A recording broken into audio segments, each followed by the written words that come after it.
বা শ্রী শ্রী রাখাল দাস বামাপদ বাবাজি আসবে তা কিছু লেখা আছে? তখনই বলেছে বই পড়ে জ্ঞান, বই পড়ে ঈশ্বর সত্য প্রাপ্তি সম্ভব নয়। তাহলে কার জন্য লেখা হয়েছে? আমার জন্য লেখা হয়নি। লেখা হয়েছে এই জগতে যিনি পুরুষোত্তম, এই জগতে যিনি একটা ঈশ্বর তত্ত্ব ধারণ করে নতুন প্রকাশ করিতেছে, তার জন্য লেখা হয়েছে। তাহলে সে কে? শাস্ত্রে খুঁজে গেলে বিভিন্ন গ্রন্থে বিভিন্ন নামে তার পরিচয় দেওয়া হয়েছে। কলিযুগে কল্কি অবতার, তাই না?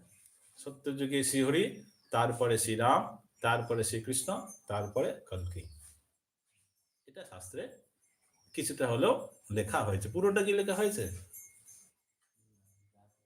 পুরোটা কি লেখা হয়েছে? কেন লেখা হলো না?